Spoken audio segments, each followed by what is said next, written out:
ET Now स्वदेश के research head अभिषेक गावशिंदे अपनी डीप डाइव रिसर्च लेकर हमारे बीच मौजूद हैं। गुड मॉर्निंग अभिषेक, कौन सा स्पेस, कौन सा सेगमेंट, कौन सा स्टॉक इस वक्त आपके रेडार पर और क्यों बना है ये डीप डाइव रिसर्च का हिस्सा? शुरुआत वहीं से कीजिए।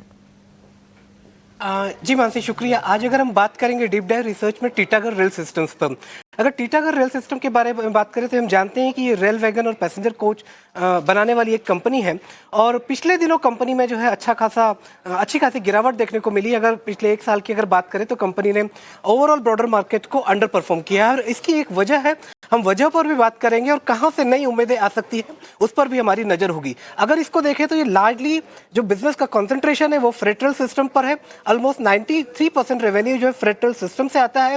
हालांकि पिछले दिनों कंपनी जो है पैसेंजर रेल सिस्टम पर भी अपना फोकस बढ़ाती हुई देखने को मिली है। इसके बाद बात करें तो इसकी एक ऑर्डर बुक इस समय काफ़ी स्ट्रॉन्ग है। 24,000 करोड़ से ज़्यादा की इसके पास ऑर्डर बुक है और अगर ये देखें तो FY25 की सेल्स के कंपैरिजन में 6 गुना की ऑर्डर बुक है। ये अच्छी खासी रेवेन्यू विजिबिलिटी के बारे में ओवर द पीरियड एक लंबे समय की रेवेन्यू विजिबिलिटी के बारे में हमें इंडिकेट करती है और ये एक खास बात है जिसको कि इन्वेस्टर्स को नोट करना चाहिए। अगर हम इसमें जो चिंताएं हैं जिनके कारण स्टॉक्स में पिछले दिनों अंडर परफॉर्मेंस में देखने को मिला है उसकी बात करें तो सबसे पहली चिंता ये है कि Q3 से के बाद से जो है इसकी जो व्हील सेट की सप्लाई थी उसमें कुछ कमजोरी देखने को मिली है। उसका इंपैक्ट Q4 के परफॉर्मेंस पर भी देखने को मिला है। साथ ही साथ जो बेंगलोर का मेट्रो रेल प्रोजेक्ट था उसमें भी कुछ धीमापन आया है और उसकी भी वजह जो है सप्लाई चेन कंसर्न था। इसके अलावा अगर हम देखें तो प्राइवेट सेगमेंट से जो के लिए जो वैगन इन्वेस्टमेंट स्कीम थी वहां पर भी रुकावट आई थी और उसके बाद वहां पर भी जो है हमने जो है कुछ तकलीफों को देखा था।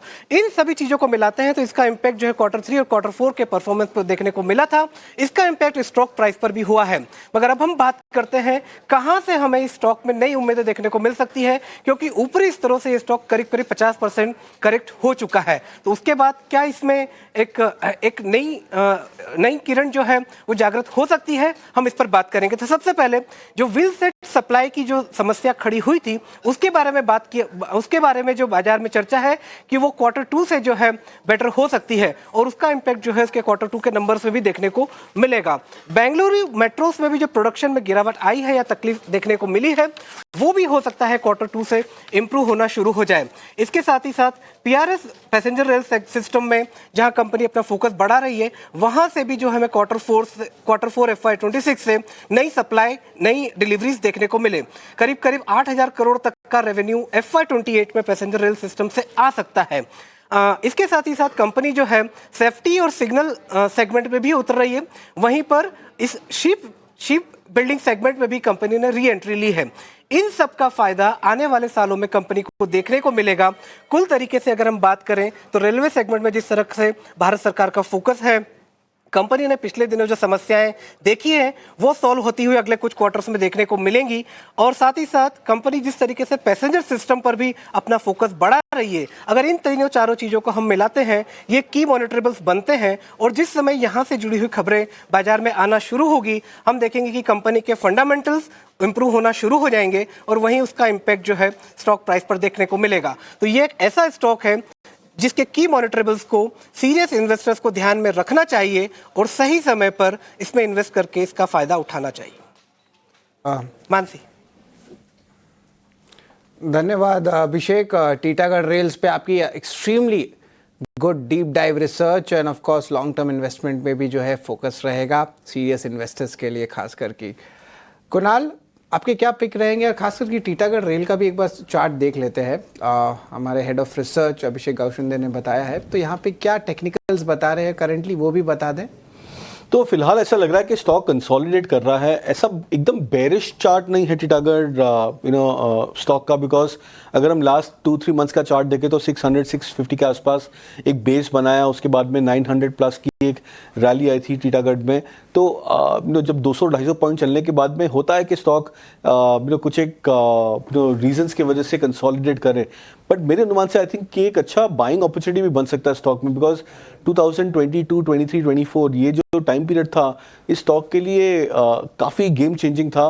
150-200 के लेवल्स को ब्रेक करके स्टॉक ने 1000 के लेवल्स को भी क्रॉस किया था उस टाइम फ्रेम में। तो मेरा ऐसा मानना है कि एक मल्टी ईयर कंसोलिडेशन है और उस टाइम फ्रेम के विद इन स्टॉक छोटे छोटे रेंज के कंसोलिडेशन में जाता है। बट जो ट्रेंड्स है वो बुलिश है टीटागढ़ के लिए। लॉन्गर टर्म ट्रेंड्स की बात करूं और शॉर्ट टर्म ट्रेंड्स की भी बात करूं तो मेरे अनुमान से आई थिंक ये 850 870 का जो लेवल है जहां पे स्टॉक ट्रेड कर रहा है, 50 DMA का सपोर्ट भी है स्टॉक पर। मैं यहाँ पे सजेस्ट करूंगा बाय के लिए, कॉन्ट्रा बाय के लिए टीटागढ़ पे। ओके, पॉजिटिव ट्रेंड्स है on a long term basis, contra buy suggest कर रहे हैं। और हमारी डीप डाइव रिसर्च का भी हिस्सा एंट्री अपॉर्चुनिटी है। आज स्टॉक में गिरावट है, इस गिरावट में खरीदारी के मौके ज़रूर ढूंढने चाहिए। लेकिन इस वक्त अगर आप देखेंगे बाजार में जो शुरुआती एक्शन नज़र आता है वो एक्शन मानो हवा होता हुआ इस वक्त देखने को मिला ऊपरी स्तरों से। हालांकि फ्लैट कामकाज शुरू ज़रूर किया था मार्केट्स ने, उसके बाद हमने अच्छी खासी तेज़ी देखी थी, लेकिन वो गेंस फ्रेजल आउट होते हुए 24,726 के लेवल्स। निफ्टी में, बैंक निफ्टी में वैसे ही हम देख रहे थे उतार चढ़ाव, कमजोरी के साइन ज़्यादा नजर आ रहे थे। इस पर भी बैंक निफ्टी की तस्वीर कुछ ऐसी ही नजर आएगी। और mid cap small cap space में भी हम देख रहे हैं ऊपरी स्तरों से ऑलमोस्ट 300-320 पॉइंट्स के डाउन ट्रेंड्स नजर आ रहे हैं। कुणाल, एक राय आपसे जानना चाहेंगे because it's a very tricky market और काफ़ी वॉलेटाइल मूव्स इस वक्त मार्केट में नजर आ रहे हैं। A lot to digest, geopolitical tensions भी हैं। ब्रॉडर मार्केट्स की तरफ रहना चाहिए या सिर्फ बेंचमार्क्स के साथ ही रहा जाए, और अगर हाँ तो फिर कौन से स्पेसेस हैं जो स्टॉक्स पर्टिकुलरली जो आपके रेडार पर हैं?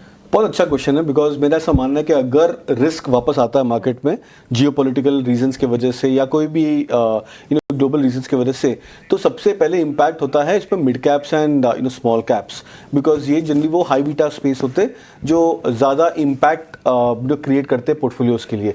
और ये जो टाइम पीरियड होता है उसके अगर आप देख रहे हो तो लास्ट 2-4 दिनों में हम देख रहे हैं कि फार्मा स्टॉक्स में थोड़ी सी स्ट्रेंथ वापस आ गई है।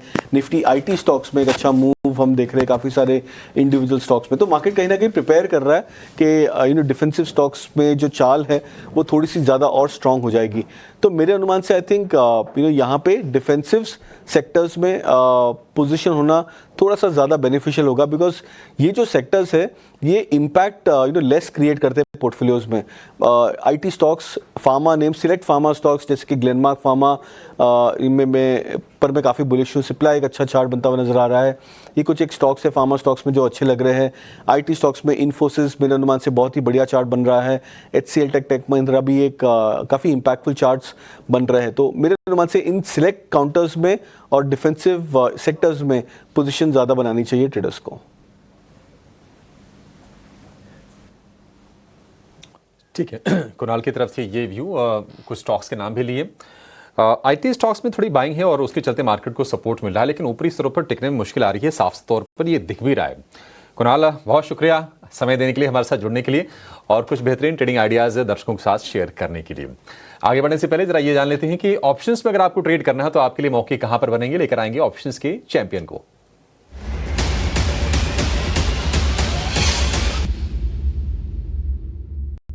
सेंट्रल ब्रोकिंग के नीलेश जैन हमारे साथ जुड़ गए हैं। नीलेश भाई, बहुत शुक्रिया आपका समय देने के लिए। बताइए, बाजार तो काफी डामाडोल है, ऊपर नीचे हो रहा है, अब बताइए आपके हिसाब से ऑप्शन से मौके कहां पर हैं?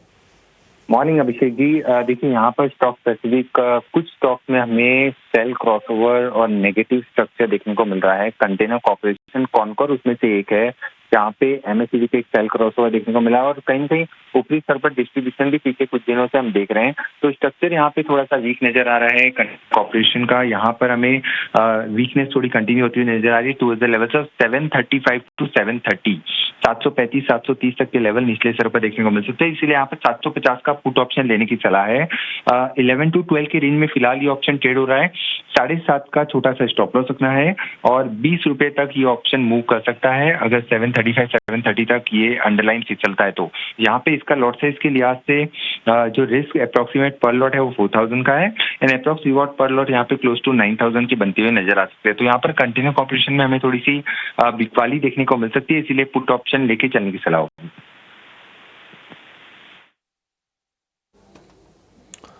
ठीक है, कॉनकोर 750 वाली पुट खरीदनी है। पुट खरीदना यानी कि नीलेश जी को लगता है कि शेयर ये नीचे जाएगा और उसका फायदा आप ऑप्शंस के जरिए उठा सकते हैं, थोड़ी सी कम खर्च में। ज़्यादा प्रॉफिट चाहिए तो ऑप्शंस आपके लिए बेहतर होते हैं। 12 से 13 रुपए की रेंज में पुट मिलेगा आपको। लक्ष्य 21 रुपए का, स्टॉप लॉस लगा के चलना है आपको। 7.5 रुपए का अधिकतम मुनाफा, 9000 का अधिकतम नुकसान, 4000 रुपए का इस स्ट्रेटजी में प्रति लॉट के हिसाब से ये कैलकुलेशंस हैं। नीलेश जी, बहुत शुक्रिया आपका समय देने के लिए और ये बेहतरीन स्ट्रेटजी हमारे दर्शकों को बताने के लिए।